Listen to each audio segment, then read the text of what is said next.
দিওয়ালির part 2 এর ভিডিওটা তো তোমাদের সাথে শেয়ারই করা হয়নি, তাই দিওয়ালির পার্ট 2 এর ভিডিওটা নিয়ে চলে এলাম। এই যে দেখতে পাচ্ছি চলে যাচ্ছি, কোথায় আর যাবো বলো, দিদিদের বাড়িতেই যাচ্ছিলাম। তো যাই হোক, এদিকে ট্রেনে খেয়ে নিয়েছিলাম পেয়ারা, আর তারপরে পাগলাচণ্ডীতে দিয়ে দিয়েছিলাম কিছু খুচরো পয়সা।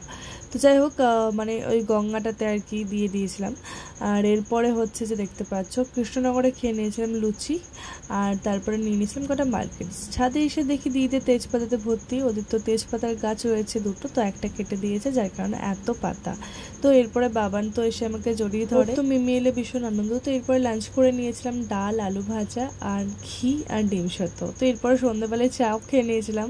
আর এদিকে দেখতে পাচ্ছ আমরা ঠাকুর দেখতে বেরিয়ে পড়েছিলাম রেডি হয়ে, আর এই ঠাকুরটা এত সুন্দর লেগেছে, একটা অন্যরকম ঠাকুর দেখতে পেলাম আর ভীষণই ভালো লাগছিল। যে কটা ঠাকুর দেখেছি তার মধ্যে কিন্তু আমি আগেই বলে দিলাম ফার্স্ট হচ্ছে আমার কাছে এই ঠাকুরটা, কারণ একদম অন্যরকম।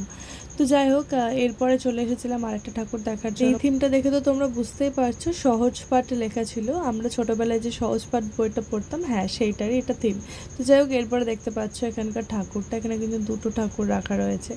তো এরপরে আমরা চলে যাচ্ছিলাম আবারও একটা অন্য ঠাকুর দেখার জন্য। আর এটা ছিল দিদিদের বাড়ির একদমই কাছে, মানে তাহিরপুরে যে বাজারটা রয়েছে সেখানে। এখানে দেখতে পাচ্ছ শ্যামা লেখা আছে। আর মানে এই ঠাকুরটা একদম অন্যরকম। আমি যখন এটা দিয়ে যাচ্ছিলাম বাড়িতে, দিদিদের বাড়িতে, তখন আমি দেখলাম দিনের আলোতে বেশ ভালোই লাগছিলো দেখতে। আর রাতের আলোতে তো অবভিয়াসলি আরও ভালো লাগবে, কারণ লাইটিংটা এত সুন্দর দিয়েছে। আর এদিকে দেখতে পাচ্ছ যে মানে এই থিমটা এত সুন্দর করেছে ভেতরে, এই মুখগুলো দেখতে কি মিষ্টি লাগছিল। তো যাই হোক, এরপরে এত সুন্দর সুন্দর ঠাকুর দেখার পর খেয়ে নিয়েছিলাম ঘুগনি, যেটা ছিল মাটন দেওয়া। তো এরপরে চলে গেছিলাম আবারও একটা ঠাকুর দেখার জন্য। আর এখানে দেখো ঘড়িগুলো কত সুন্দর লাগছে দেখতে, মানে যেটা সত্যি করেই মনে হচ্ছে। আর মানে তোমরা হয়তো কনফিউজ হয়ে যেতে পারো যে এটা দুর্গাপুজোর ব্লগ নয় তো, আরে না না, এটা কালী পুজোরই ব্লগ। তো যাই হোক, এত সুন্দর সুন্দর প্যান্ডেল হয়েছে। আর সত্যি বলতে তোমাদের আমি ফার্স্ট ব্লগেই বলেছিলাম দিওয়ালিতে যে খুব একটা কালী পুজোতে বেরোই না, আর সেরকম জানাও ছিল না যে এত সুন্দর সুন্দর মানে কালী পুজোতেও প্যান্ডেল হয়। আর তাহিরপুরে আমি দেখেছি সরস্বতী পুজোতেও খুব সুন্দর সুন্দর প্যান্ডেল হয়।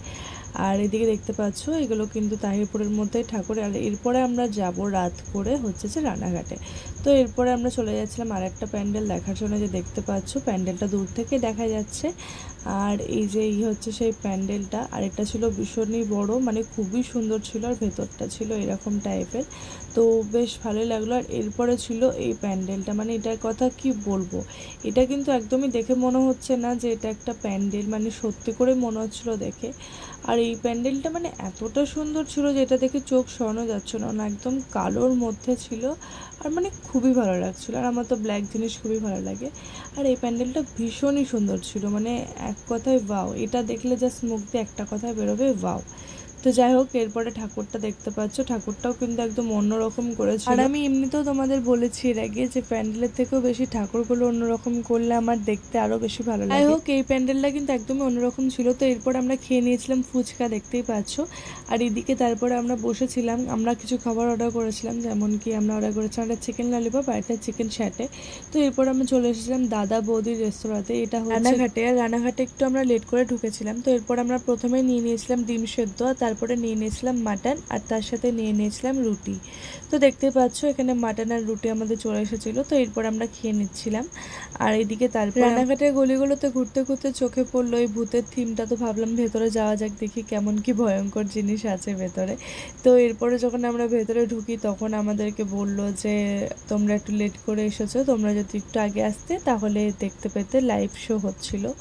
তো যাই হোক, আমরা বললাম যে আমরা তো অনেক দূর থেকে এসেছি। বললো পরের দিনও মানে ভালো নাকি শো হবে, বাট আমরা বললাম যেহেতু আমরা অনেক দূর থেকে এসেছি তো আর আমাদের আসা হবে না। তো যাই হোক, আর এখানে কিন্তু ঢুকতেই মানে আমার ভয় লেগে গেছিলো, তার কারণ হচ্ছে যে এমন করে সিস্টেমটা করা ছিল যে একটা কঙ্কাল ওপর থেকে নিচে এসে পড়বে, আর সত্যি তখন আমি ভয় পেয়ে গেছিলাম। তো যাই হোক, আচমকা কোনো কিছু একটা সামনে এলে তো ভয় লাগবেই।